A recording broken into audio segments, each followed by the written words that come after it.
Okay, I'm going to share our introduction slides.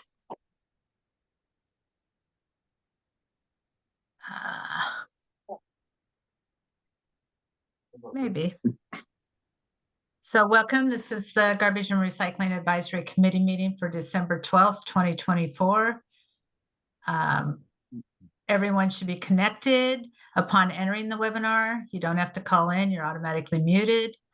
This presentation is recorded and will be posted to the webpage within a week. The agenda does hold time for public comment. Comments will be permitted in the time allotted per committee rules and at the discretion of the chair. And according to the committee bylaws, only the committee chair may recognize a public attendee. You can use the raise the hand feature to indicate your desire to participate. There is a designated time on the agenda to allow members of the audience an opportunity to speak to the committee, and new business that arises or is suggested during the public comment period should be placed on the next meeting agenda. And tonight we are not having interpretation, so I won't be reading that slide. So with that, I'll turn it over to Chair Naharaja. Well, good evening, everybody. Thanks for coming. It's good to see everybody after a long while. And also wanted to welcome Rich to his first meeting. As part of roll call, I'd like to just do some short introductions so that we can get to know each other. So, some background about yourself, maybe why you joined the committee, and then a fun fact about yourself. Okay, I'll start with Chair Ashan Nagaraja. And I should have been prepared, but so I've been on the committee for I think almost 6 years now. I've been chair for a little under 2 years. I live in unincorporated Washington County. My background, I have a PhD in material science engineering, and I currently work as an industrial engineer in semiconductor manufacturing in the area. I think my related fun fact to this committee is I'm just a composting and recycling enthusiast, which is what got me here. And I toured a garbage facility before I joined the committee.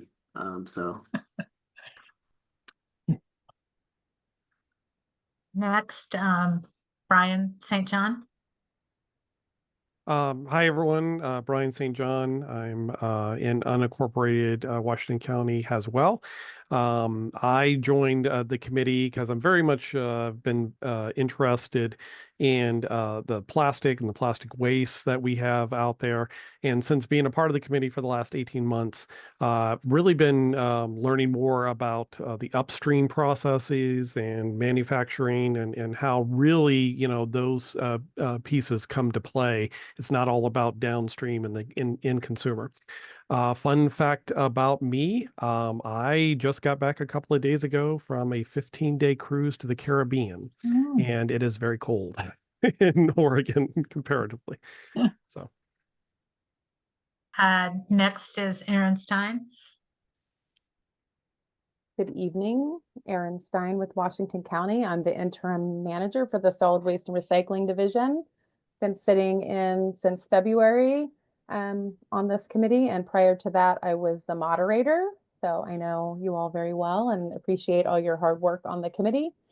Fun fact about me, I love to cook, particularly Southern food. I lived 8 years in Georgia and have been dusting off some old recipes this fall. Nothing better than some good comfort food as we roll into the dark times here. Okay, Christy Dyking. Hi, thank you to Brian for letting me know that I've been on the committee for 18 months too, because I think we came on at the same time and I was going to think, how long ago was that? My path to the specific committee probably came from going through the Master Recycler program in Washington County. Although I did start a recycling center in Baker City in 1971. and learned about the importance of end markets at that point. But yeah, it's been my pleasure to be on the committee. I'm trying to think of a fun fact. Well, Erin inspired me to think about cooking. I'll be cooking a lot of cardamom bread. That's sort of the gift that I give to a whole lot of people coming from my Norwegian background. So yum, cardamom bread. Can't wait. Leslie Albert. I'm so distracted because I'm trying to both think of my facts and listen to everyone. So I'm Leslie Albert. I live in unincorporated Washington County with my husband and two giant dogs that sometimes you can see moving in because they are Great Danes, so they're quite tall. I actually have no idea how long I've been on the GRAC, but I think it's 2 years, potentially going on the 3rd year. Kathy can tell me if I'm wrong. Definitely was during the pandemic. I read a book about like the journey of our garbage, and I'm a native Oregonian. So that means I've been recycling probably before I could walk, and it just seemed like a really natural fit. I am genuinely interested in what happens to our waste, and that makes me a really fun party guest. And yeah, let's see. Professionally, I work in corporate communications for a veterinary diagnostics business. And then my fun fact is, I want the recipes from Christy and Erin. And I just started reading Agatha Christie books. And I had never read Agatha Christie books before, so I'm getting deep in 1930s British mystery, and it is quite interesting. Okay, Vice Chair Sandra Smith.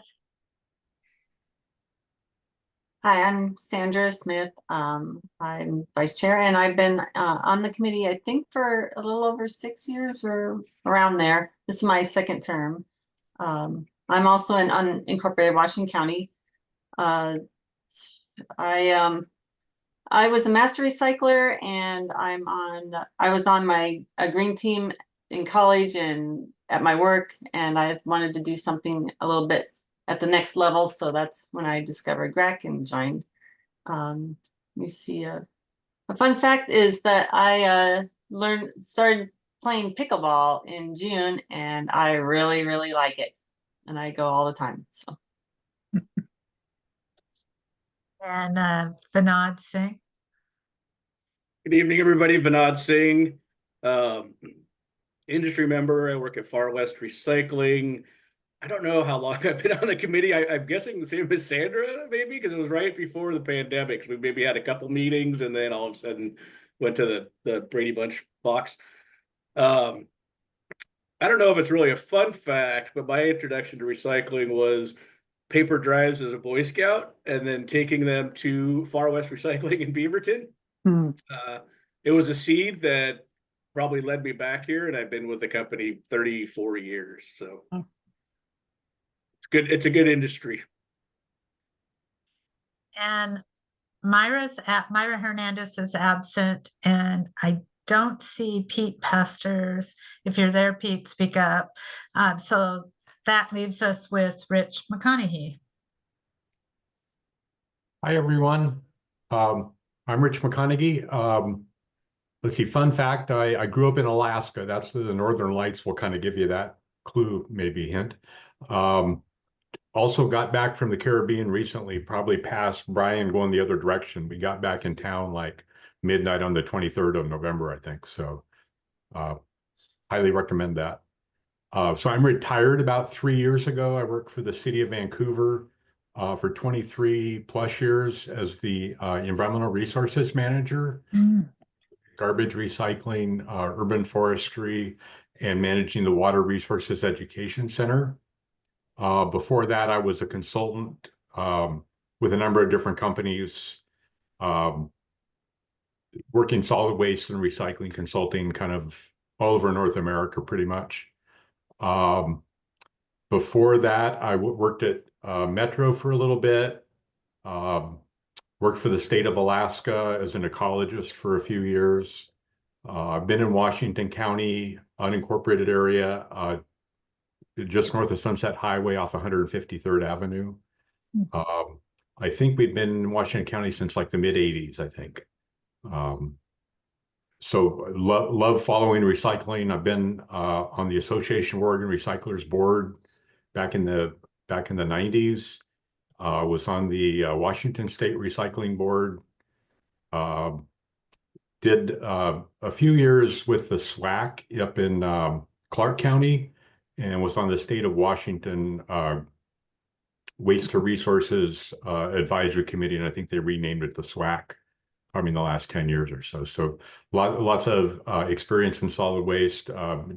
Garbage has been very good to me, loved it, but I'm happy to be retired, and I'm really looking forward to connecting back with the industry through the participation in the crack. I think that's it. Hopefully that answered all the questions. Great. No, welcome, Rich. Is that everybody, Kathy? Rich, I was going to ask you. I was going to ask if you commuted that whole time. So you did up to Vancouver. I did. Yeah, I did kind of the reverse commute by state thing. So it was a lot of traveling. My wife was a teacher in Beaverton and Hillsborough, and so it just made more sense for her to be here instead of to fight with all the traffic every day. Yeah, Ashwin, Pete had indicated that he was going to join us, but I don't see him yet. If he does, he can introduce himself at that point. Okay. That sounds good. Well, it's good to hear about everybody. This is why we have so much fun on all our trips, is because everybody here is an enthusiast with lots of good hobbies. Yeah, can we go to the next item, Kathy? You want to give us the solid waste recycling updates? Usually that's Aaron as the solid waste and recycling manager. I can do committee news and calendar updates.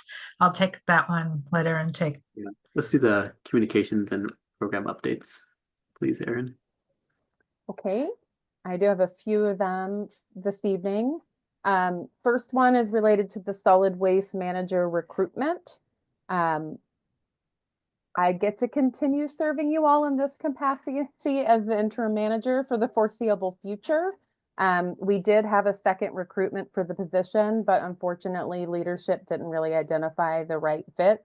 They were specifically looking for someone that was really attuned to considering our current division goals, but also has a lot of strength in leadership. Plus, with the RMA coming, a lot of policy development and implementation experience, and we just didn't have anyone that really rose to the level that they were expecting. I don't know the next steps because this is just that recruitment just recently ended, and I haven't heard from leadership where we head forward. But for the foreseeable future, you get me, yay! We're not unhappy with that, Aaron. Oh, thank you. Then moving on, the county did just make a very big announcement. They had their budget presentation to the board on Friday, and the county is facing a $21 million budget shortfall, and that is for our general fund programs. I don't know if you all remember, but last year we did move solid waste and recycling into a special fund. Even though we are a special fund, we do support the Greater Health and Human Services Department, and about 10% of our funding for the department comes from general funds. So I think there's going to be some tough decisions made at the county through this budget cycle. We're all going to be tightening our belts, trying to do more with a little bit less. So just wanted, I'm sure it's going to be getting out there into the community. There certainly will be some departments that are very heavily general funded that could potentially even see some layoffs. So at the best, we're trying to figure out right now how we're protecting our programs and services as we roll into our 2025-26 fiscal year, which will start July 1st of next year. On a brighter note, there is a styrofoam ban that is going into effect on January 1st, 2025. I'm not sure if you all have heard this, but it certainly impacts our green business team as they're out in the community. This new ban is applicable to restaurants, grocery stores, and any business that serves food. they'll no longer be able to sell or package food and beverage in the styrofoam or other polystyrene containers. So that is certainly a big win.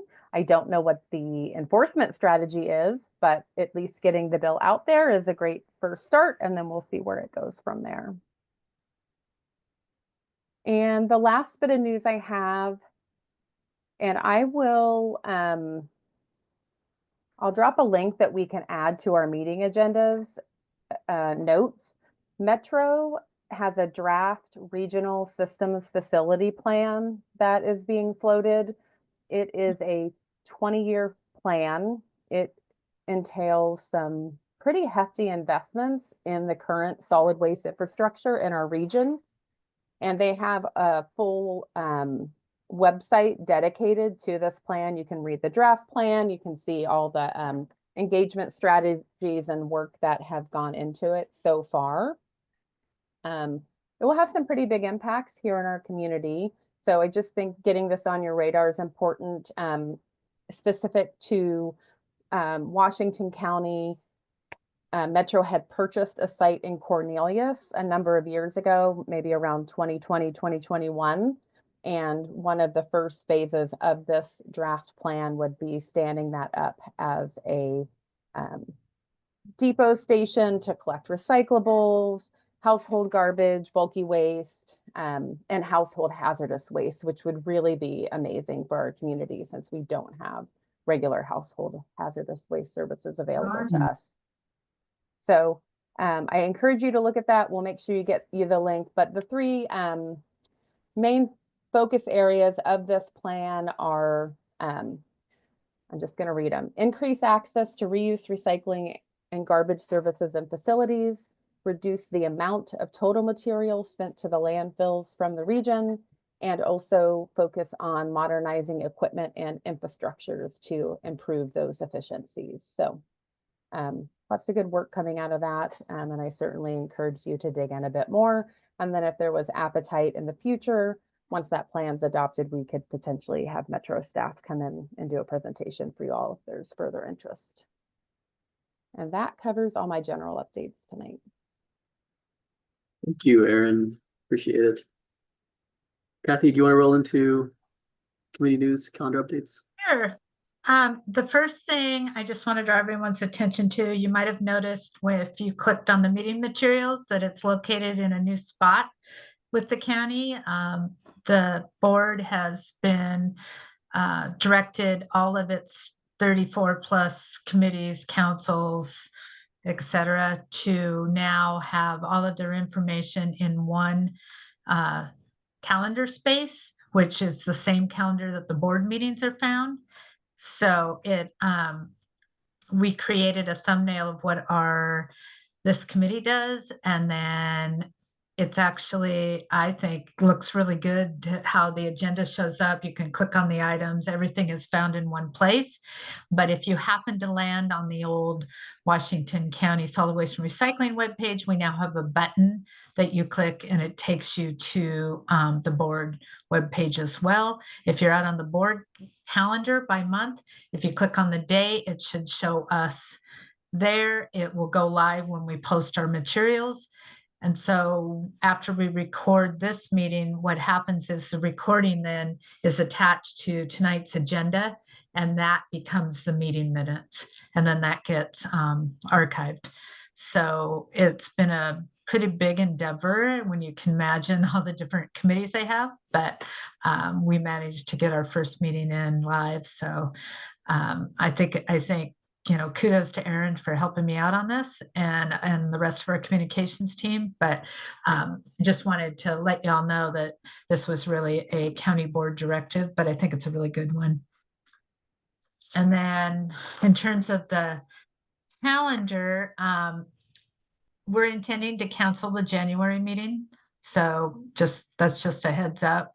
We don't have any action items, and we're moving a bit more toward having more items in a 2-hour meeting instead of having lots of 45-minute meetings. And unless, of course, there's an action item that requires a vote, and then we would schedule a meeting anyway. In February, we're expecting the final reports, the ones with all the action items for both SWATCO and Walker Garbage. Tonight, I'm going to do a brief interim report, just to let you know where I'm at. But in February, that will require a quorum and a vote, which, again, I'm really appreciative of everyone letting me know, and particularly for those action item meetings that you all will be present, because if we don't have a quorum, I might have to try and reschedule until we can get the necessary 5 votes. 1, 2, 3, 4, 5. Yeah, we get the necessary votes. So that's intended in February. Either February or March, we'll have officer elections. Our bylaws do allow for current officers to serve up to 2 terms. They're 2-year terms. So both Ashwin and Sandra, if they would like to, could let me know that they are interested in serving. If they aren't, I will let the committee know that there are open officer seats for any of you that might want to try your hand at leading the group.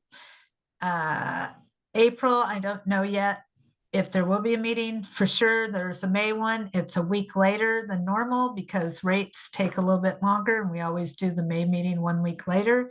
We're also intending to bring draft administrative rules. We have Recycling Modernization Act rules that need to be enacted, as well as just a broad general look at our current rules and what might be missing and what we need to tweak a bit. And then June, not sure. So I'm just trying to do 6 months at a time now. One of the months where we don't have meetings, we might be able to come up with some kind of tour somewhere to take the place of that, since those seem to be popular. And I think just having more information is always a good thing. So other than that, that's all I have for committee updates and calendar. Thank you, Kathy. Yeah, I think I like the idea of less meetings and more content. I think especially just, I'm sure there's a lot of logistics on your end also that makes that more feasible.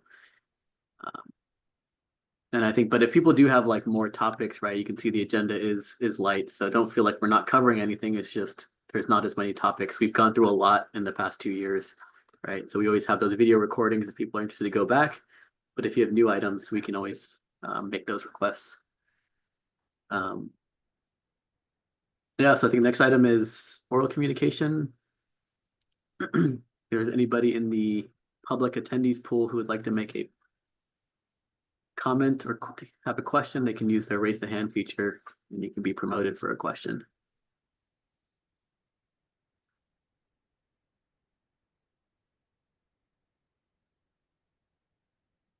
Otherwise, doesn't look like it. We can move on to the first agenda item.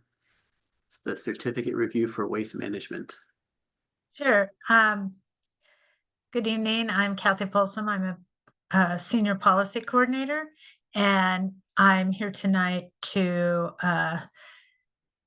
provide a report on what has happened over the past year since last December, when Waste Management was first before you all with their periodic certificate review. At that meeting, there were, on the December 14th, 2023 meeting, there were certain service standards that still needed to have action over this past year in order to come into compliance. And over this last year, those tasks have been successfully completed as outlined in the staff report. So in terms of an update, I would say that their review, Waste Management of Oregon's review, is done. There's no need for a vote on this. It was voted on last year, but I just wanted to bring the committee up to date on how this year has gone. And also Dave Huber with Waste Management is here in case you have any questions of him specifically, or if Dave, you'd like to make any comments as well. Now would be the time. Oh, well, thank you, Kathy. Yeah, good evening, everybody. Dave Huber, Senior Manager, Public Sector Services for Waste Management, also known as WM. you know, I oversee all of our collection contracts throughout most of the state of Oregon. But I'm happily living here in unincorporated Washington County. And, you know, I just want to say to Kathy and Aaron and staff that the process that we went through, you know, with the certificate review was very thorough, and it was really much appreciated. You know, one thing that we strive to do is to be as transparent as possible. And you know, I'm specifically remembering, you know, some of the details, like for example, on the roll-off billing that we went through, just to make sure that they're aligned with the, you know, the right verbiage, so it's consistent throughout the county. But it was a good process, and we were happy to see everything in full compliance. If anybody has any questions, you know, I welcome those. But yeah, I wanted to just say thank you for going through the process with us, and we're glad it's we're done.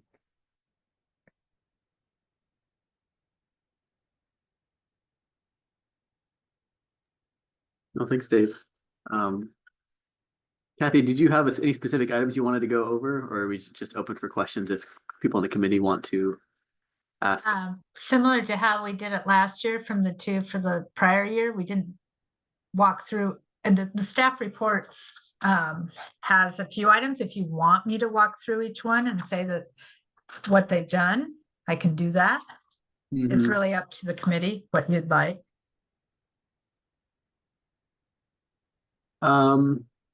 Does anyone on the committee have any questions or concerns about the report and the closure of it?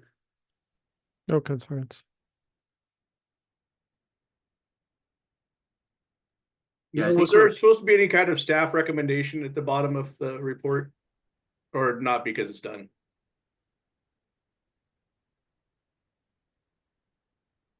Or does it need one?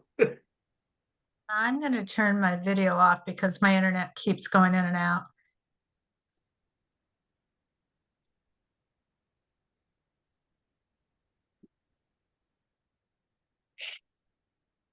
You want to re-ask your question, Vinod? Let's see. Oh, I was just curious, as I read your report, on the other ones, you have a staff recommendation, but because this was sort of just an update, I'm assuming there's nothing needed. Yeah, that's my understanding, is that there's no recommendation needed. This is just the follow-up actions to close on the last one. So yeah, we're okay. And it looks like all the items here were closed. So if no one has any questions, we can probably go to the next item. But, you know, thanks, Dave, for the partnership. I mean, clearly, guys, and there was a lot of stuff to go through here, so appreciate it. Yeah, you bet, Ashvin. You know, it was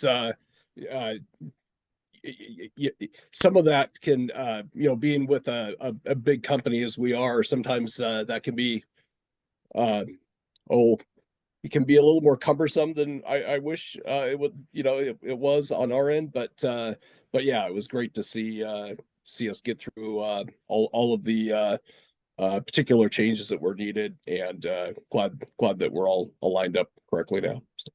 Yeah, and I can definitely appreciate being a large corporation trying to turn the wheels to meet all the different jurisdictions requirements is not an easy internal feat. There's a lot of paperwork required. Right.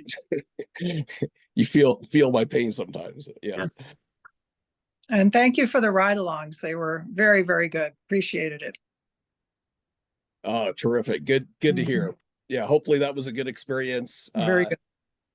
Great. Yeah. Thank you, Christy. And yeah, for those of you that you know, might be new, I mean, Rich, I know that you've been in the business for many years, but if you you know, new to the GRAC, if you wanted to do a ride along with our drivers, we welcome that. And so yeah, for anybody for that matter that hasn't had a chance to do that, be more than happy to do that. Great. It looks like we lost Kathy. We did. I'm gonna need just a second to pull the meeting materials. So if I could have that, oh, let's see. Here she comes. Maybe she'll be successful. I will still try to pull the meeting materials in case she gets muted again. Okay, I'm back. Nothing like having a panic attack. So anyway, hopefully I didn't miss much.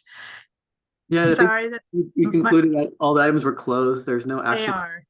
required. And we thanks Dave for partnership through this, appreciating the work it requires to get this done. And then also thanked him for the ride-alongs he offered us, and I think both me and Christy took him up on and enjoyed ourselves. Okay, I have my phone with me as well. If it happens again, I'll go in through my phone after trying to log in 5 times. So would you like me to move on then to the? Yeah, we're ready to go on to the SWATCO item. Okay. So this is a interim report regarding the periodic certificate review for SWATCO Sanitary Service, Inc. Again, I'm Kathy Folsom, the Senior Policy Coordinator. The Washington County Code requires that staff and the committee review all sanitary service certificates once every 4 years. The purpose of that review is to determine whether the certificate holder is in compliance with the code and appropriate rules and regulations. And compliance is demonstrated through a staff review of a comprehensive questionnaire and other records. Currently, there are 8 certificates, resulting in 2 certificates that would be reviewed each year. SWATCO certificate number 7 was randomly drawn for this year's review. SWATCO provides collection service to 2,813 rural residential and 130 rural commercial accounts in unincorporated Washington County. Staff requested information regarding the administrative rules compliance as outlined in the staff report. I should note that the report before you is intended to bring the committee up to date regarding the status of the review, and I intend to bring a final report for action to the committee at its February 13th, 2025 meeting. So there is not a vote associated with this staff report. It's merely just, here's where we're at, and that we still have a couple of months, and then we'll come back with any action items that might need to be done over 2025, similar to what happened with waste management last year. As outlined in the staff report, the certificate holder is in compliance with most of the solid waste and recycling administrative rules that were reviewed, including a consistent service requirement, miscollection, customer new account information, new customer information packet, training provided on implicit bias, complaint procedures, and business recycling requirements.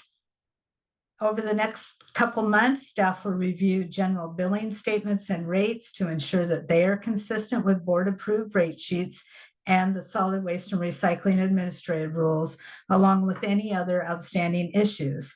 The results of that review and any recommendations for action items that will be completed in 2025 will be presented to the committee at its February meeting.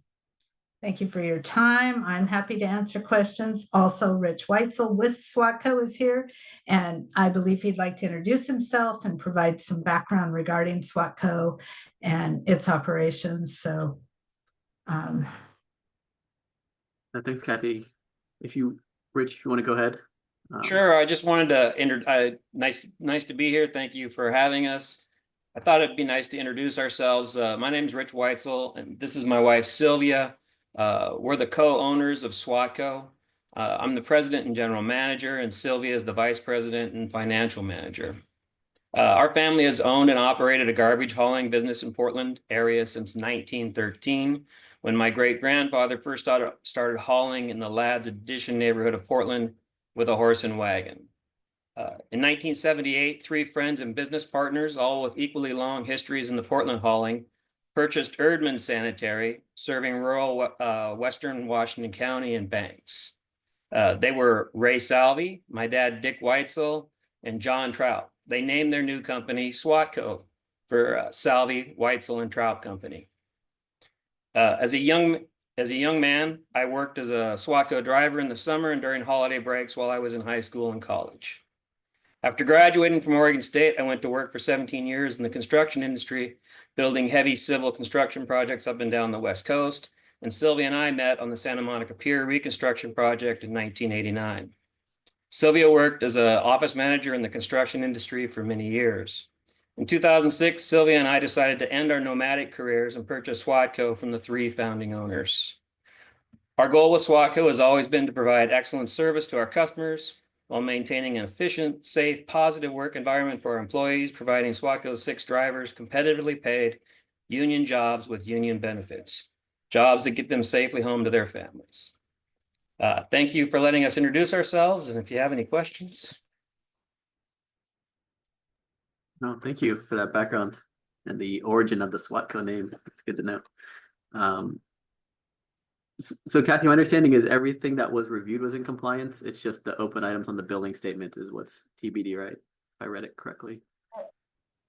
Generally speaking, the billing statements still need review. There's also some housekeeping things that might be contained in the final report, but yes, largely everything else is in compliance. But when it says it's in compliance, there's nothing left there.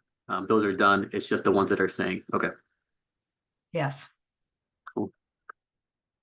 Any questions or concerns from the committee members you'd like to raise?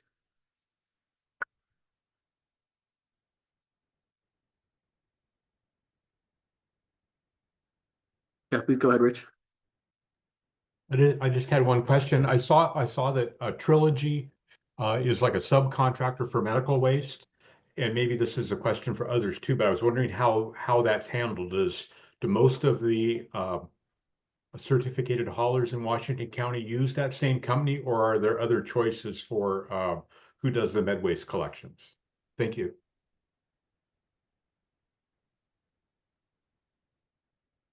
Rich Weitzel, do you happen to know that, or is that a question for staff?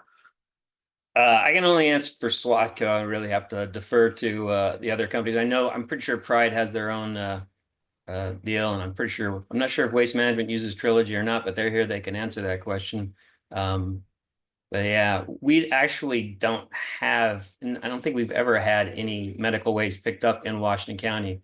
The service that is provided by Trilogy is actually at Banks Fire Department and a clinic in town, but it's available if we ever needed it for Washington County.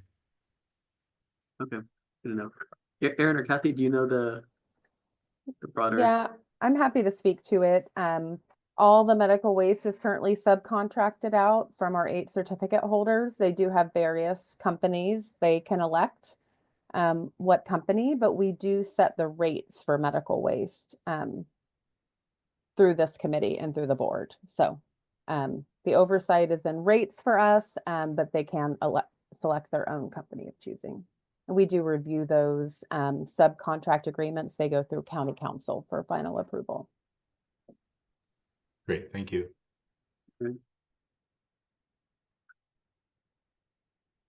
Any other questions, committee? Aaron, maybe a future topic would be medical waste when Covanta closes and the complications that's going to arise. Is it an end user, Vinod, or is that a? Yeah, that's where a lot of the medical waste goes to.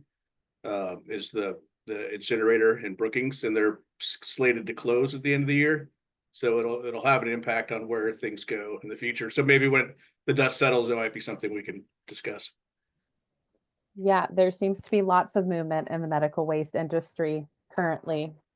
So maybe we'll table that for a few months.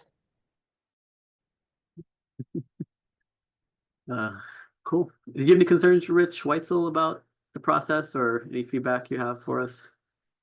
No, it went fine, pretty good. I don't think I've had any issues at all with it. Great. Well, thank you for being here to introduce yourself and again partnering with the team to do this. If there's no other questions, we can move on to the next one. Kathy, the Walker Garbage Service report. Sure. Tonight, I'm presenting an interim staff report regarding the periodic certificate review of Walker Garbage Service, Inc. My name again is Kathy Folsom. I'm the Senior Policy Coordinator. Similarly, Washington Code Chapter 804 requires that solid waste and recycling staff and the committee review all sanitary service certificates once every 4 years. And currently of the 8 certificates, Walker Garbage certificate number 8 was randomly drawn for this year. Just as an FYI, we are in our 3rd year. Next year will be the final, so we will have done one whole cycle of all 8 certificate holders. The 2 remaining ones are Pride Disposal and Hillsborough Garbage. Walker Garbage provides collection service to 11,585 residential, both urban and I believe some rural, but certainly mostly urban, and 153 commercial accounts in unincorporated Washington County. We requested information regarding administrative rules compliance as outlined in the staff report. And again, I want to note that the report before you is intended to bring the committee up to date regarding the status of the review, and that I intend to work with Walker Garbage and bring a final report for action by the committee at its February 13th, 2025 meeting. As outlined in the staff report, the certificate holder is in compliance with certain solid waste and recycling administrative rules reviewed, including the consistent service requirement on missed collection, customer new account information, new customer information packet, and complaint procedures. Staff will review general billing statements and rates to ensure they are consistent with board-approved rate sheets and the solid waste and recycling administrative rules, along with other outstanding issues that are outlined in the staff report. And as part of our review, I intend to work with Walker Garbage to determine any action that could be taken that will achieve compliance with the admin rules over the 2025 calendar year. And in December, we would report back on any outstanding action items to let you know whether or not compliance has been achieved. The results of the review over the next couple months and any recommendations for action items to be completed in 2025 will be presented to the committee at its February meeting. Thank you for your time. I'm happy to answer questions. And I see that Jeff and Greg Walker are here as well, and they could introduce their company and answer any questions the committee might have. Thank you, Kathy. Yeah, Greg and or Jeff, if you'd like to say something. Well, I guess I'll chime in since I'm the oldest. Our history probably kind of mirrors Rich's history, and not many of us family-owned businesses left. And like you said, our family immigrants got off the boat and started hauling garbage with a horse and buggy downtown.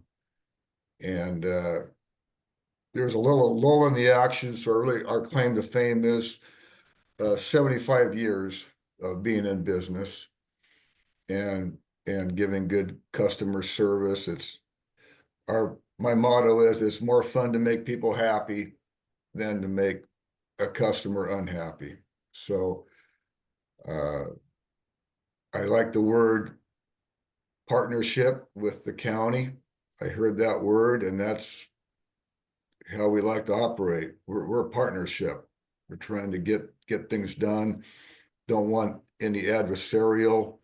If there's something wrong, it's more fun to fix it, as I'm sure every company in Washington County feels the same.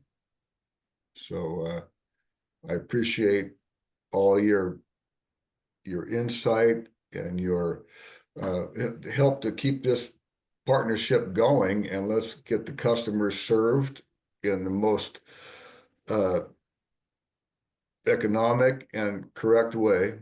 And we say, recycle with reason, recycle with reason. And we'll do whatever it takes to get everything hauled, no matter if it's recycling or garbage. And maybe Greg or my sister Carrie is on here too. She's our HR person and takes care. I say I'm only in charge of complaints and donations, but Greg and Carrie, we try to take care of the customers. and follow the lines. Yeah, I would add, I'm Greg Walker, I'm Vice President, and Carrie is listening, but her video is not working. And like Jeff said, yeah, we basically live in our service area. We're neighbors with our customers, and so it's very personal to us in how we conduct our business. And I think that's all I had to add to that. Does anybody have any questions? Barry, did you want to add anything? See, you popped up on video. Not, we'll just say hi.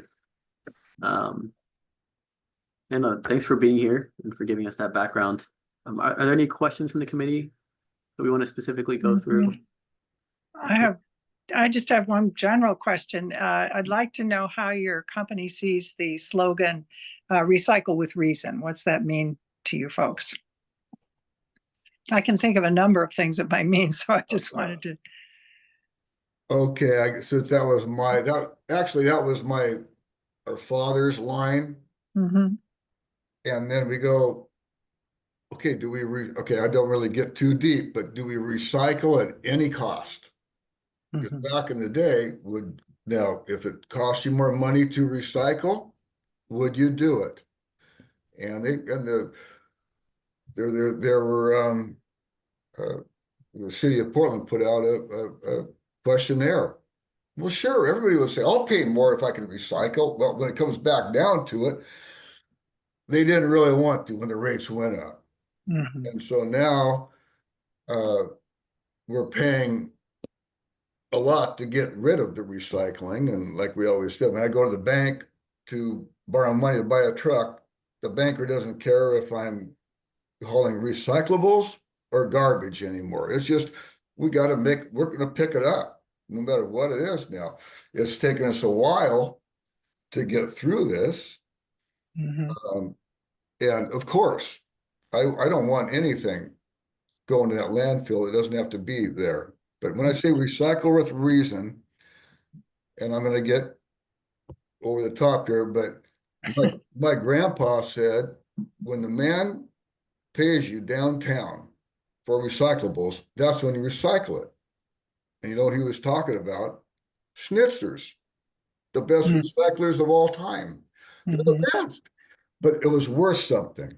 Okay, so now the stuff we're paying to get rid of it, but we don't want it in the landfills. So we get that. So how much do we want to pay to keep it out of the landfills? And I'm all for it, but it comes down to the public to know, oh, it's recycled. You guys are making a lot of money selling this stuff. Well, if I can interrupt you for a second, Jeff, I mean, that is why we are really excited about the Recycling Modernization Act coming down the pike. And I do believe that reason, Vinod will probably can comment, I do think that reason is coming now that the packagers and producers will have to be, partners financially in the end of these items. I believe some of these things, it's my hope some of these things will go away. Our dad sat on the committee that wrote the first recycling rules for the city of Portland, and then later won an award for retrofitting a truck for recycling. And he used to say, when, in the beginning, when the garbage business was getting started, the whole goal was to try to get the garbage in the landfill and not have it be out in the public. And now it's exactly the opposite. Now we're trying really hard to we're pretty passionate about keeping things out of the landfill. So I'm hopeful that the RMA is going to give us that reason. Thank you for that great question. Well, thank you. And I'll always add to that. My other question was, and we grew up and Grandma was recycling newspaper for the church, right? And back in the day, you had to bundle, when we first started, you had to bundle up paper. So I'm going, how am I going to carry that garbage can out of that backyard and a bundle of paper? And us haulers said, well, we're gonna do it no matter what. Here, my grandma's got newspapers stacked in her garage, tied up by what? Leggings, the pantyhose, you know, we're talking about nylons, okay? And that's how it was. And they stacked them up and they made a lot of money. And so that's why I think people think that you're making so much money with recycling.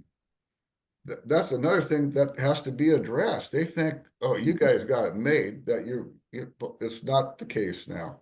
And, Thank you. but we're going to continue to do it. I had a question about the report I think there was maybe in terms of like the compliance with maybe you guys have multiple jurisdictions, it looks like, right? And I think the concerning ones probably are the assistance, right? That making sure that folks are aware that they have that. Do you guys see like major roadblocks to getting that resolved sooner? Because, you know, getting that to people as soon as possible, you know, in a timely manner is important, because if they get behind on their bills, they're no longer eligible. So just kind of curious on the path to resolution there. Yeah, Carrie's been handling that, and it looks like we lost her, but yeah, we've been working with those folks, and I've heard multiple conversations with Carrie and those folks, and getting things resolved, kind of getting on the same page with that. And I would just add that there are multiple pathways to achieve compliance, depending, I've seen with the others collection service providers, some put a note on the back of their bills, some have it on their website as well. Even with multiple jurisdictions, they just make a note that it's unincorporated Washington County only. So my intention is that's one of the ones that should be relatively easy to gain compliance. We just have to have the conversation. Yeah. That's good to know. Yeah, I think that's one that's timely and important, since that money's already been set aside, right? And it can help folks sooner. Any other questions? Comments from committee members? Sandra, looks like you have a question. Yeah, I wanted to piggyback on Ashvin's comments. I saw in the report that there's Walker Garbage, that there's 6 items out of compliance. Do you think you will have those all in compliance by February's meeting? Yes.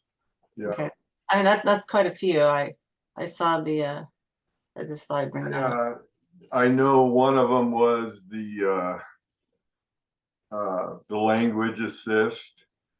We'll have that. We don't get a lot of that in our route area, but we'll have that up and going. Yeah, maybe to clarify the expectation, though, I don't think it's to be resolved by the 13th. It's just to identify all of the concerns by the 13th. Right. But I think, you know, the resolution is definitely important, but that's just clarifying that's not the expectation. Yeah, and most of them will, yeah, if not all of them should be.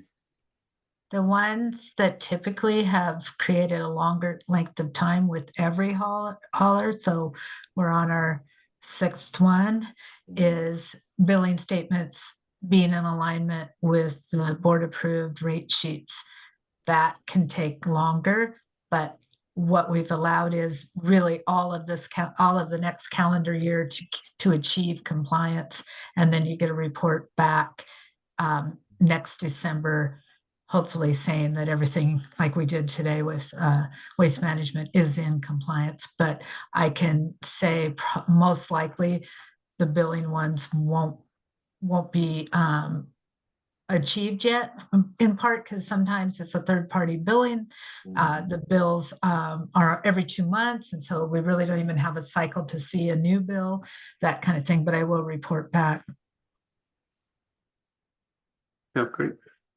Rich McConaughey, do you have a question or comment? I was able to go visit your website, and I thought it looked pretty good. So kudos to whoever is keeping that maintained. I particularly like the part about the Recycling Plus program, and I just wondered any feedback you have on that. Is it being used? Are the markets all good for those materials?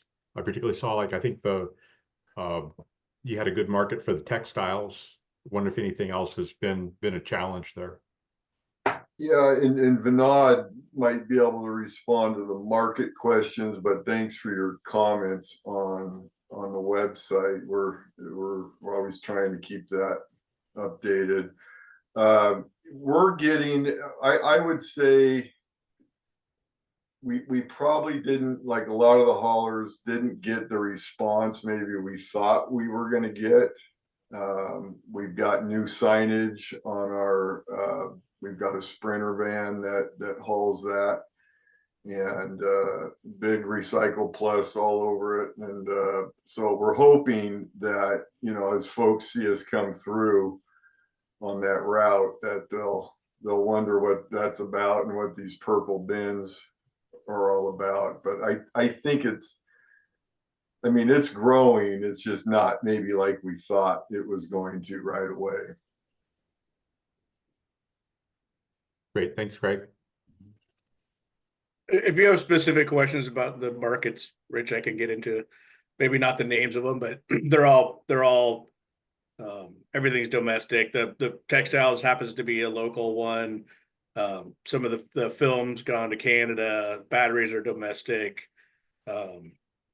Some things like bulbs, the compact fluorescent bulbs are sort of like, we used to have a problem with VHS tapes in facilities.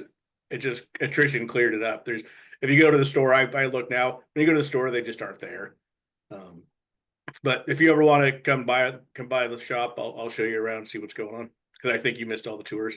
And anybody else who missed a tour, if you want to, we can set something up and show you guys around.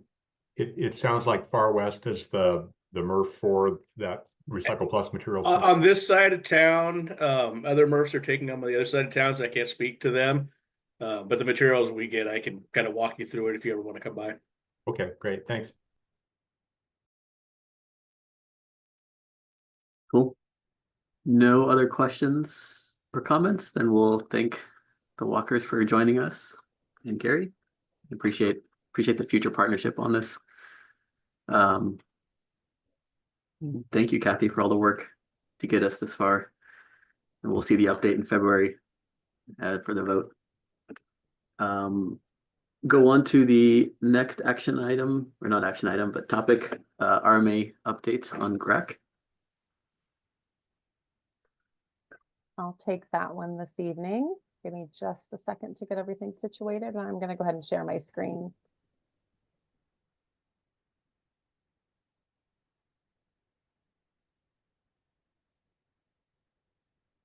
My computer is slightly lagging this evening too. I don't know if it is my VPN connection, but hopefully it'll hang on here.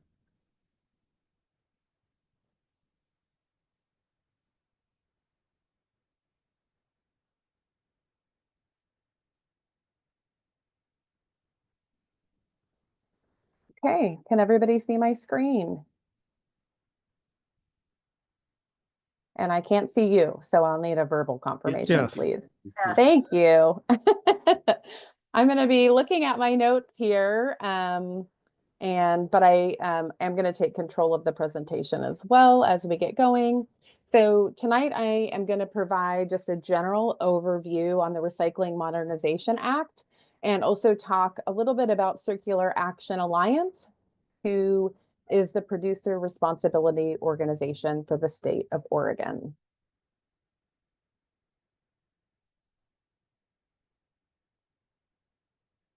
Sorry, I just need to clear some things out of my view here.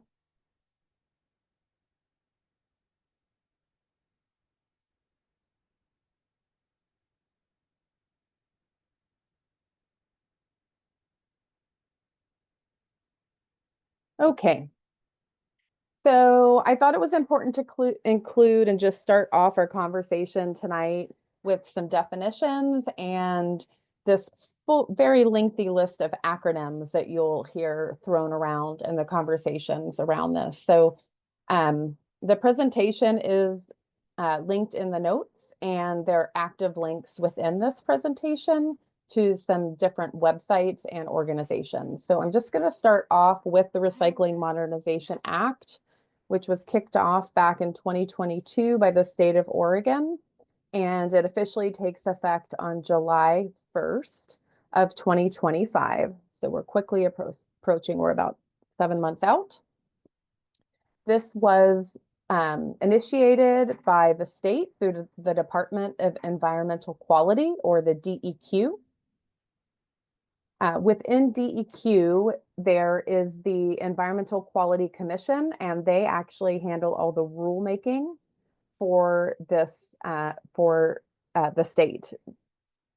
We also have the Extended Producer Responsibility, or EPR. That is an acronym that I'll walk through. I have a slide dedicated to that in just a little bit. I also have a slide dedicated to Producer Responsibility Organizations, or APRO. A hot topic with this system modernization is coming up with responsible end markets for our recyclable materials. So the REM, as Greg Walker was just referring to, there was a time where you got paid for recyclables. So ideally, we're transitioning back into that time with the system update by creating really responsible end markets for the materials we're generating. We have Circular Action Alliance. This is Oregon's one approved pro by the DEQ, and CAA is the official partner, and they've been putting in a lot of hard work in the last year, which we will go over in a little bit more detail in a little bit.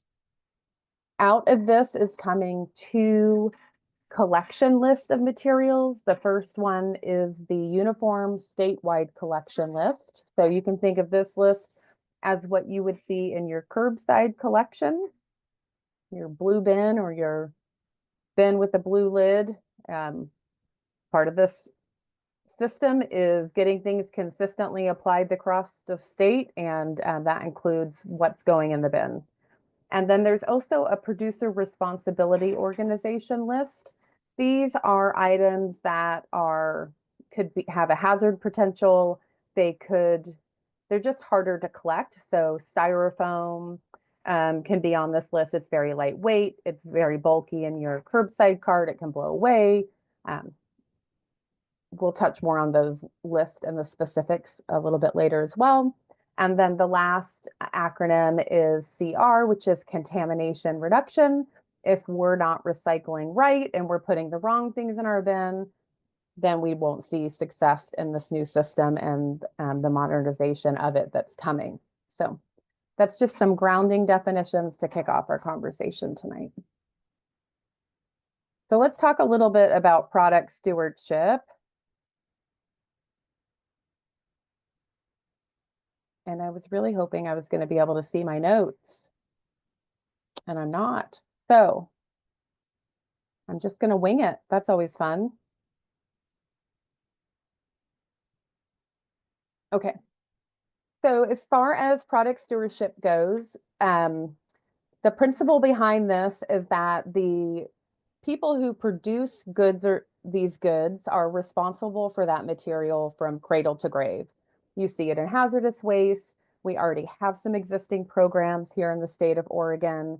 That includes the Oregon eCycles program for our electronic waste, and programs like Paint Care, which has been active in the state for over a decade. When you implement a product stewardship, the cost is either front-loaded to the consumer or to the producer to manage those materials at their end of life. So with Paint Care, if you think about it, Metro Paint is one of the processors for the state of Oregon. You can actually go in and buy recycled paint. So you can see that system go full circle. This new system, or this modernization that we're talking about, is under a shared responsibility model. And there's 7 core components to this. First is the producers that are making all of the packaging and paper and products that are flowing into our state. There's the producer responsibility organization that is going to act in their interest and make sure they stay in compliance with the new state laws.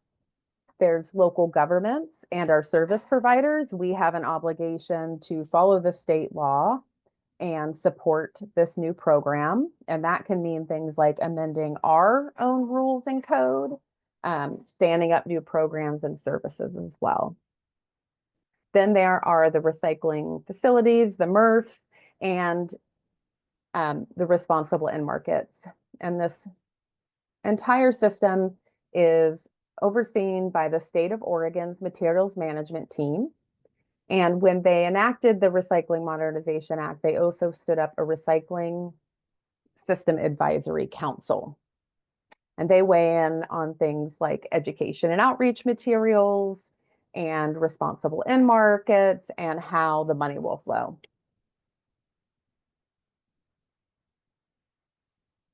As I mentioned, this all began back in 2022. And from this graphic, you can see that we are past the halfway point. I think to note, in the last few months, we've undergone some really good engagement with not only Circular Action Alliance, but also with DEQ. So Circular Action Alliance is required to put forth to DEQ a producer responsibility organization plan. This plan is very detailed, and there have been 3 versions that we have reviewed. So I think we had our first review back in April. Then there was another plan version that came out over the summer. And then the last plan version actually just went out last week and is open for public comment through the end of, it's like the middle of January. And then DEQ, they had their first rulemaking back in 2022, and I'll have a couple slides on the specifics of these rulemakings, but they actually just had the second rulemaking get approved in November from the EQC. So we're tightening things up, and we're ready to start getting actionable in 2025, which is really exciting.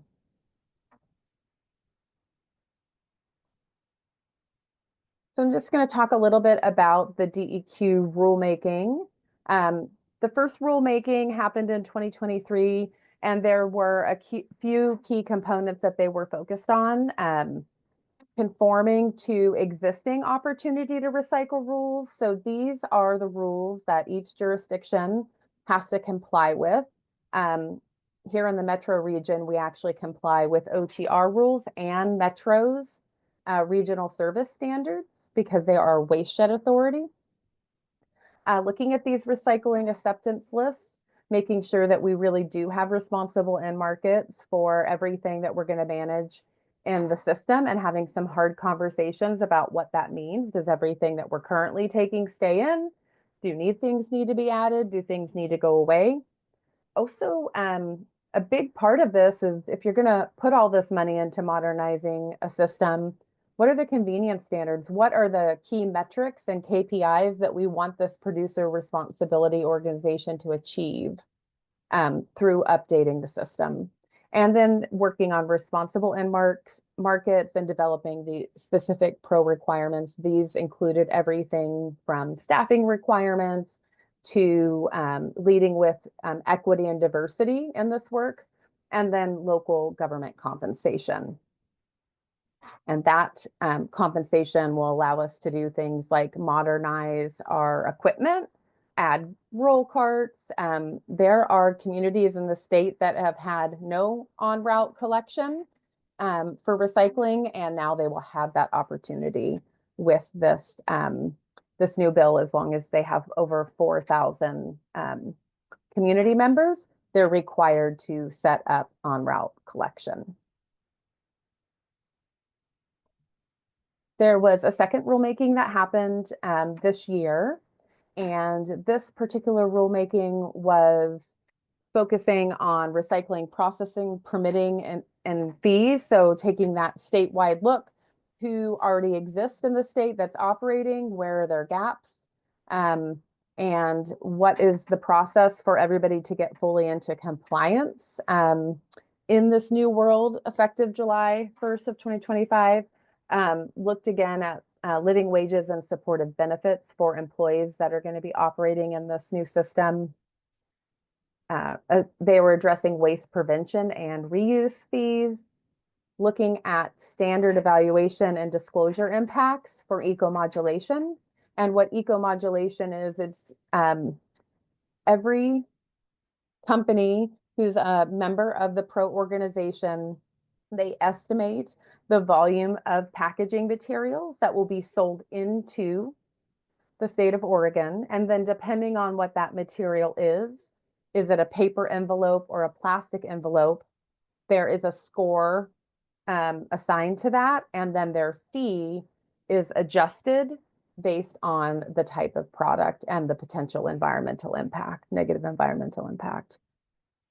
There are also some covered product exemptions, things that maybe are already covered under other EPR programs, or like potentially could be covered in other bills. I don't have a lot of information on that. And then also defining the contamination reduction programming. The DEQ actually did a really comprehensive waste sort study. We should have those results in the next few months. And but they did give us a sneak peek at an AOR forum in the fall.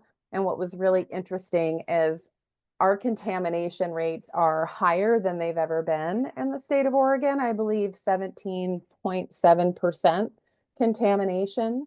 So if you think about that, almost 17% of what's going in our recycling bins is actually garbage.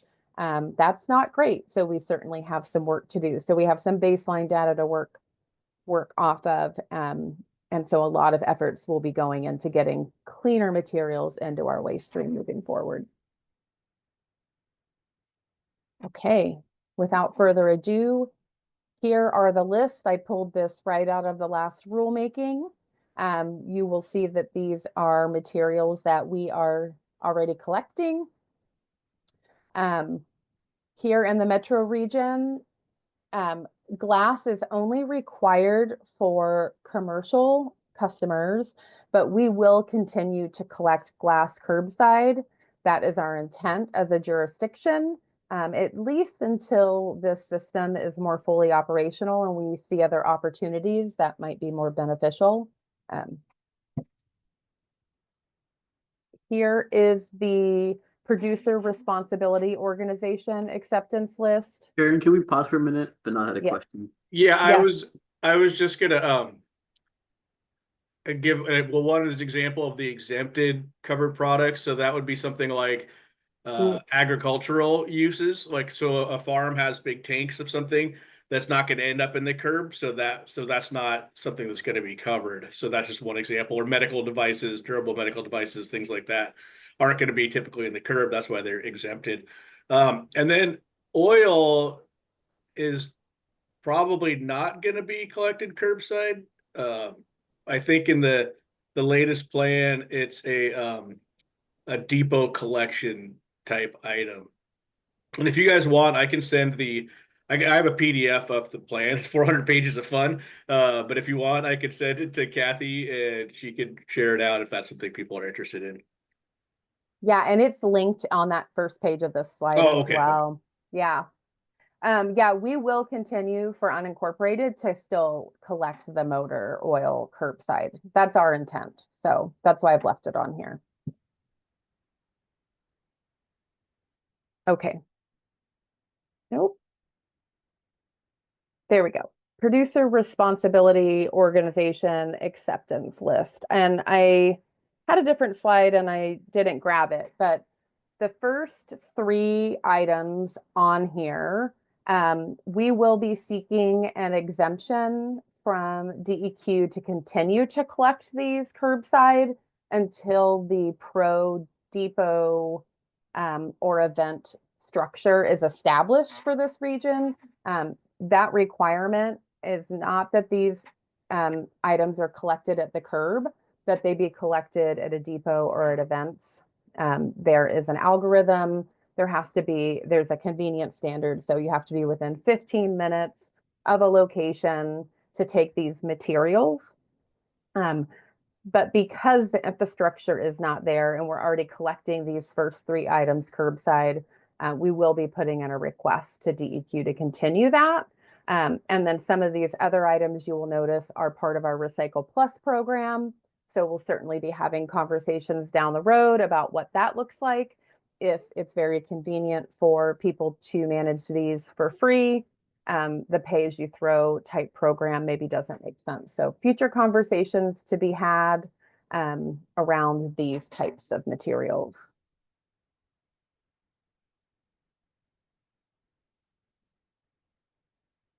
I think the most exciting thing about the Recycling Modernization Act is that we're coming up with long-term solutions.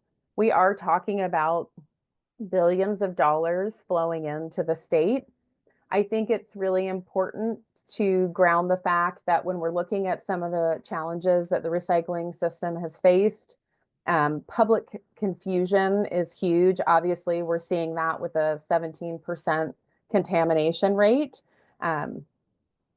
Services aren't consistently available. I might be here in town and escape to the beach for the weekend, and I have access to different types of services, or I'm hauling things back to my household so I can recycle.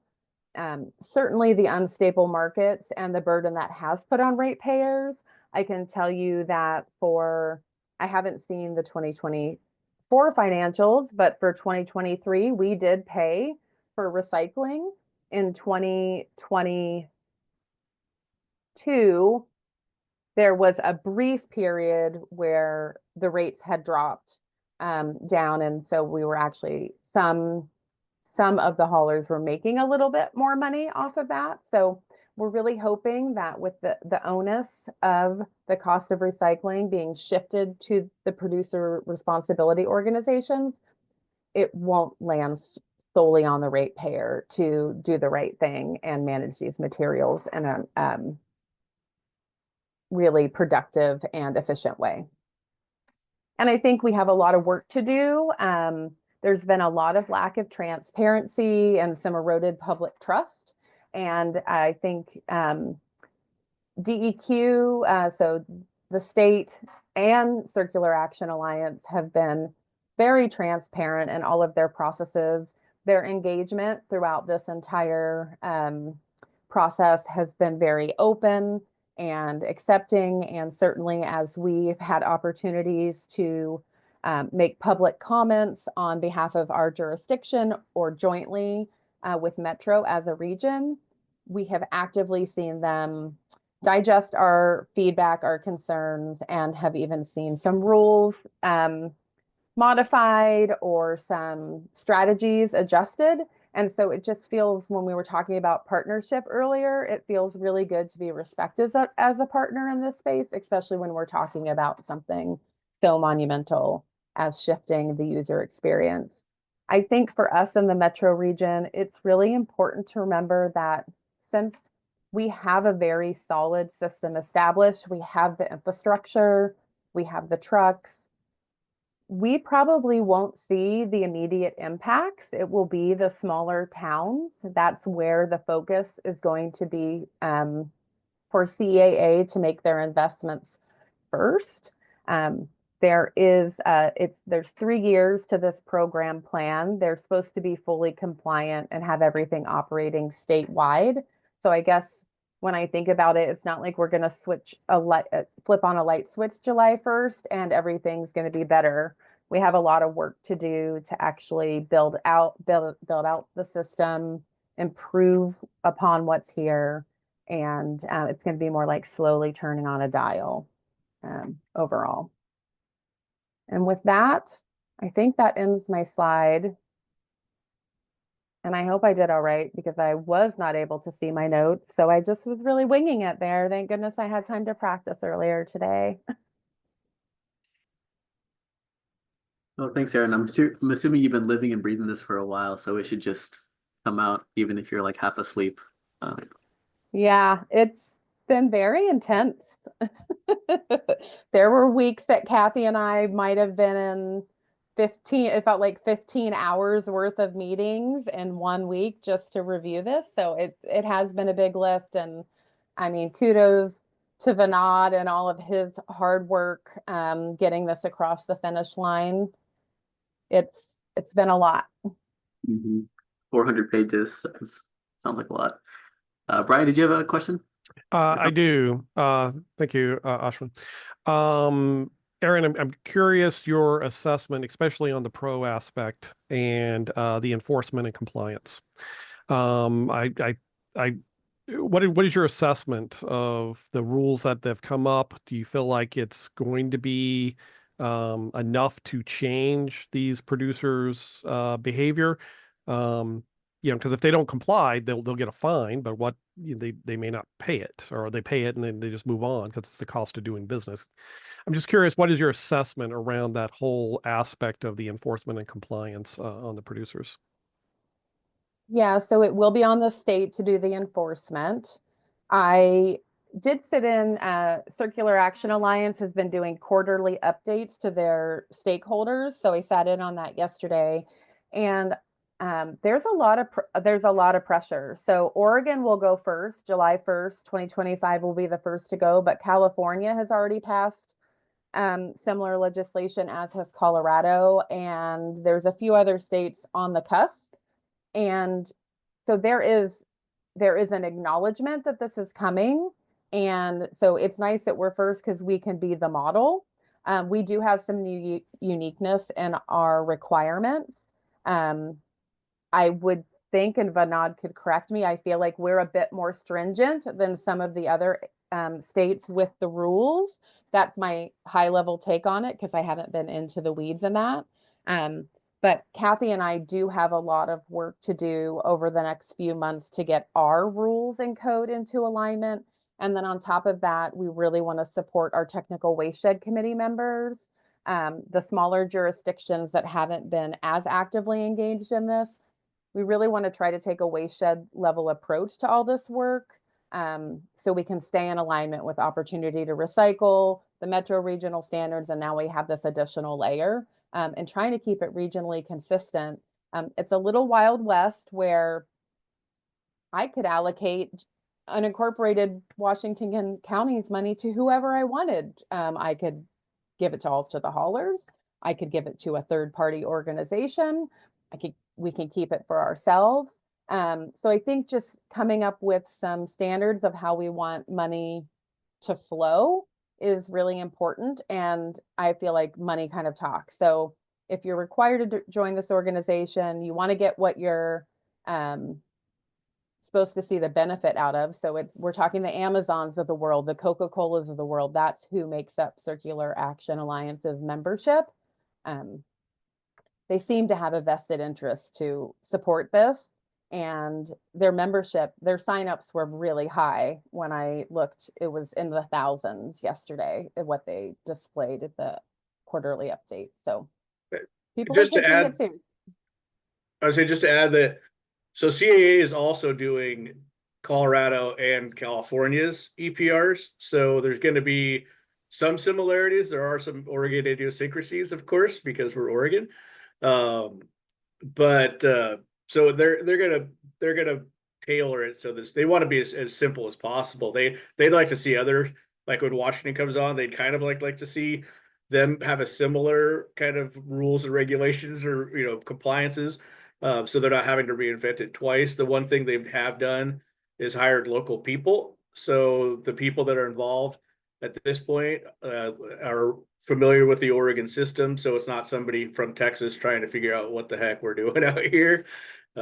So there is a lot of moving parts. We have a 4-hour meeting at 8:30 tomorrow morning, or maybe it's only 3 hours, to start talking to NCAA is going to present on their plan. And like Aaron said, then we get a little reprieve, and then January it's go again, because as each time they've submitted these large operating plans, we've gone through them, and you know, the DEQ's done a lot of that, but also other groups, you know, Aaron and other private groups, you know, we all break into our own sort of caucuses and look through it and see how it affects things. So the first one they knew was going to get rejected. The second one they knew was going to get rejected. And so hopefully all the questions people had will now be addressed sufficiently in this one. So. And Aaron, can I ask you a question? I don't want to put you on the spot, but so some of this is rate stabilization, basically. The producers are going to pay. It's not that we're going to make more as a processor, but it's going to pay down some of our costs, so that doesn't get passed on to the haulers and ultimately the ratepayers. If you do continue glass and oil, that won't be covered by the producer, correct? So that would be a ratepayer expense. Correct. Okay. So those are the types of conversations we have to decide. Currently, there's no depot options, so it just makes sense to continue from a user perspective. Don't disrupt it until the new resource is there. So I would think for the foreseeable future, we will keep those on. And then I also just wanted to add, I don't mean to be the bitter pill here, but so the livable wages and supportive benefits for recycling employees only affects our sort line employees, not anybody else. It doesn't affect haulers. It doesn't affect forklift operators or office workers. It's strictly pointed at our sort line employees. And we did comment in opposition to that. We wanted to see that expanded. Yeah, that would be the ideal, because the concern is that it creates wage compression, because it's just not a secret. It's out there. I think the livable wage is almost $29 in benefits. So now you have a office worker making $28, and it's a day one person comes in and says, "Oh, well, I could do that and make the same money." But they, you know, they've earned their place with the skill sets and time spent with the company. So then you have to look at that, just like when we do when there's minimum wage adjustments, we look at everybody. So, okay, where were you before? And then where are you after? So that it kind of has a ripple effect. So that's going to be something to kind of struggle with. And a company like Garten and Salem is going to particularly struggle with it, because they have, you know, 6 or 7 lines of businesses.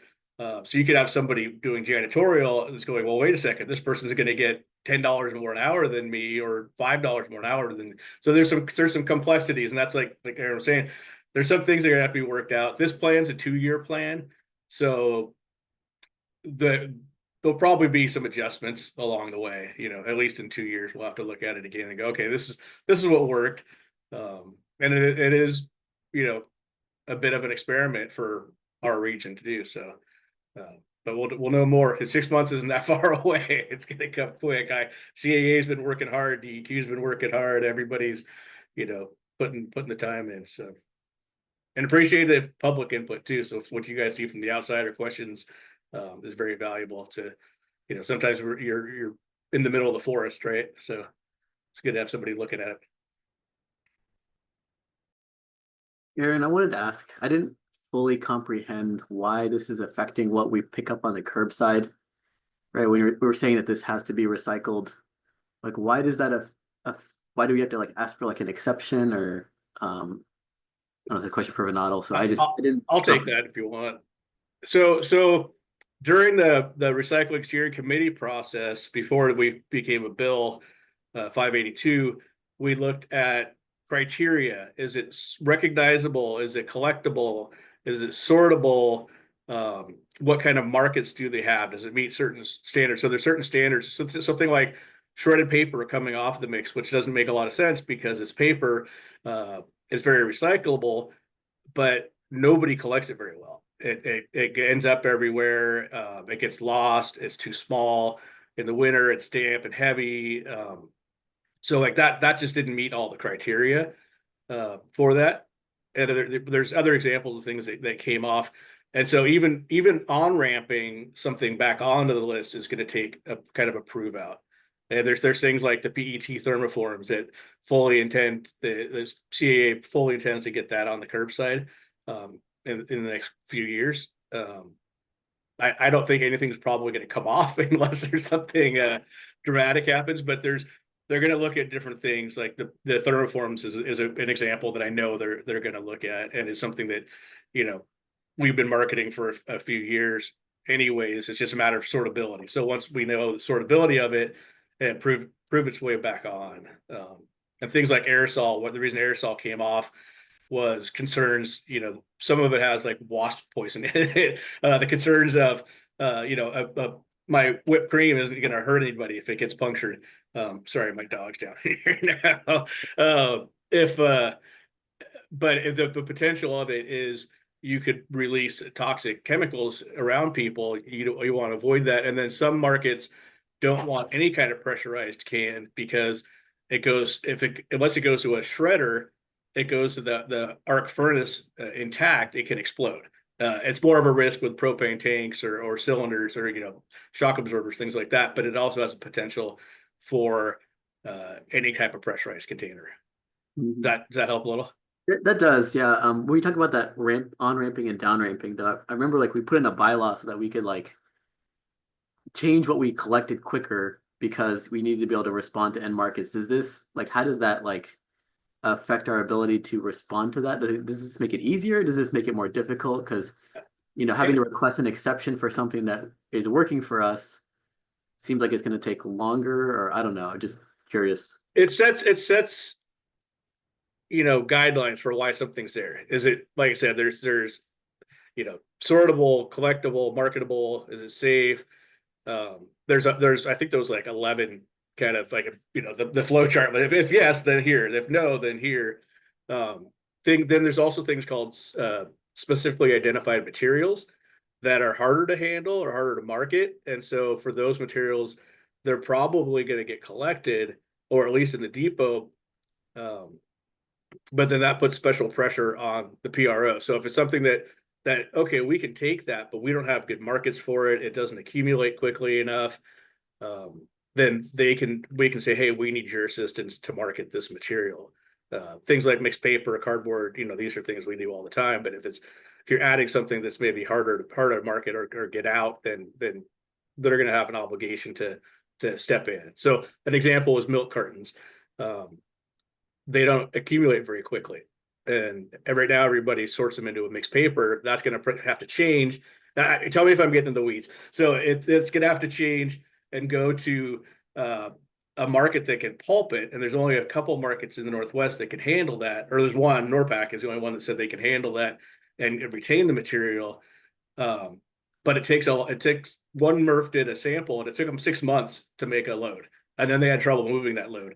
And so that's when the PRO would have to come in and say, okay, maybe we can consolidate the 6 bales that everybody has, or 10 bales, make a load, and then we'll market it to someplace. So maybe it sounds like it's a more coordinated effort at this point to make sure that the whole process end to end is there. So it's not individuals trying to react to.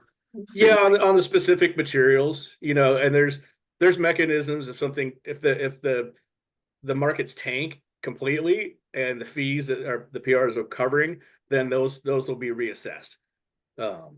So there's a number of triggers in there, but in some cases, like the cartons where they might coordinate sorry the pun, the milk run, where they'll go around and pick up bales from each place and say, okay, we'll take these all to one place, and then we'll market that out. And that's an option. I mean, that's something that's going to be worked out between the MRFs. The MRFs are turning into CRPFs. So it's alphabet soup. It's commingled recycling processing facilities. So, you know, Eric showed you the top ones, but when I'm talking to people internally, I'm like, I'm just going to throw letters at you. And if you don't know what it is, we can sort that out. So, yeah, CRPF doesn't roll off the tongue like MRF does, but yeah, and they have to change it, and then there's secondary facilities, and there's all kinds of things coming around. So, did we ever settle on like pizza boxes, like if that goes in recycling? Or I think they're going to go on the list in 2025.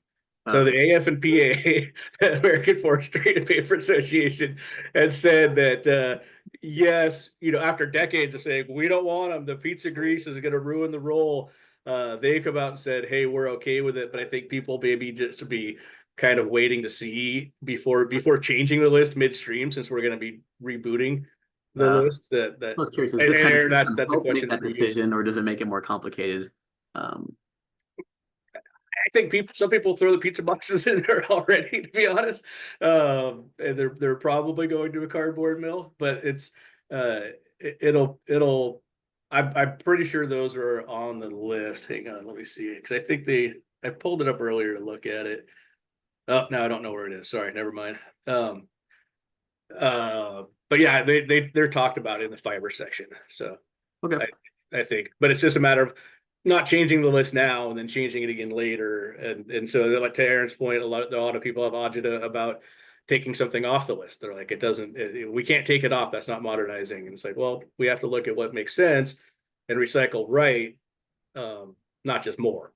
We want to make sure, and that's part of the responsible in markets. We want to make sure that what's being said to put in that bin, the cart, that it's got a home. It's going to move through the system effectively and go to the right place. And so that's, veracity of the system is very important, I think, for everybody. Makes sense. Yeah, thanks for that. That clarifies it. I thought pizza boxes were going into the yard debris bin now. That's what I don't think they want them. Whoops. We don't have a formal policy on that. However, they can go into the compost bin. Yeah. Something about the yard debris thing that said the packet, not the packaging, but the stuff that was with the food, like maybe a napkin or something, is okay to throw in. I don't know where I read that. But I would read our guidance on our website for the specific instructions. Yeah, I don't know a whole lot about the composting. That'd be a recology question. One of us could find out and get back to you.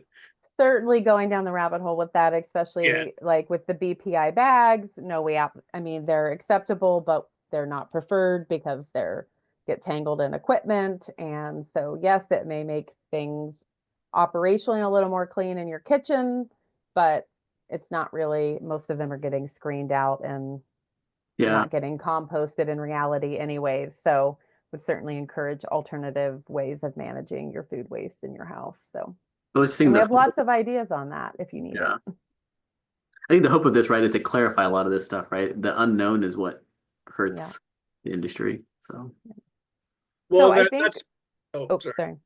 Well, I just that's all. There you go. I'm letting Vinod go. Oh, I kind of lost my thought process, but yeah, it's sort of a reboot of education and the consistent education. Similar pieces will be used throughout the state. I mean, we've been not we, but the system's been educating people for decades.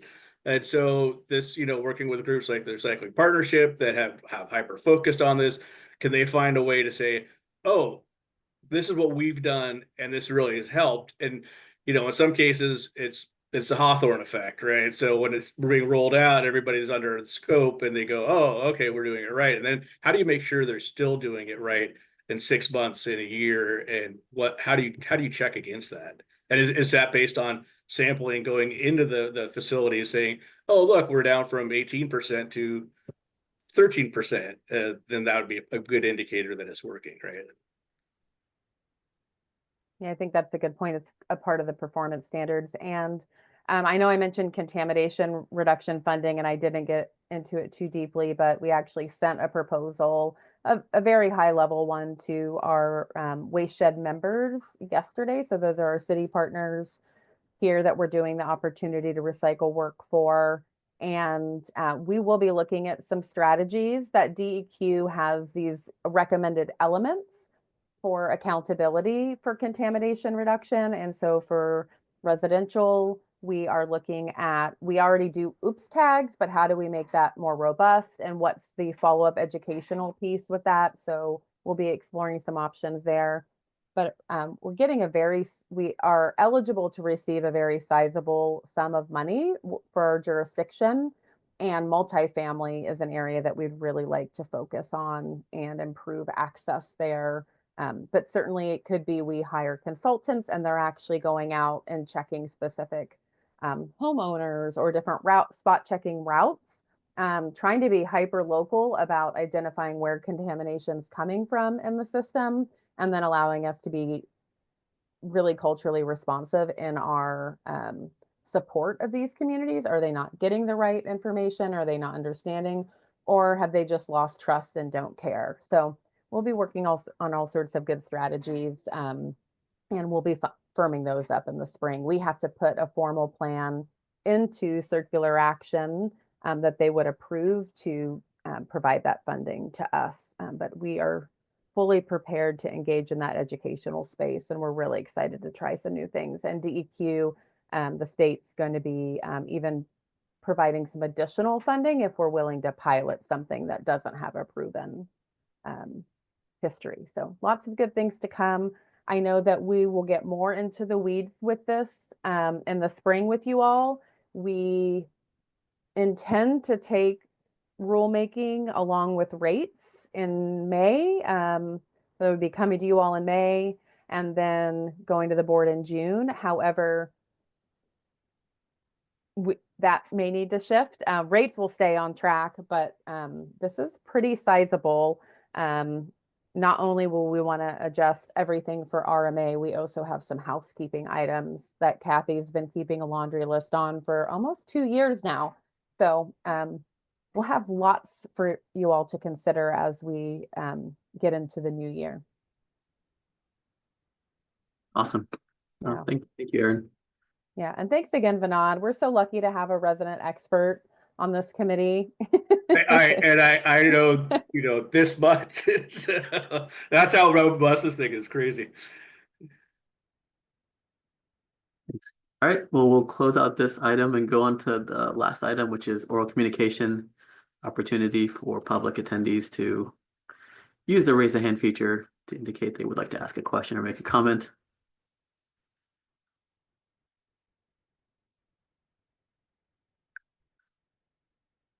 Doesn't look like it, so we can call it. Thanks everybody joining, and hope everyone has a good new year. Bye, everybody. Thanks, everyone. Bye-bye.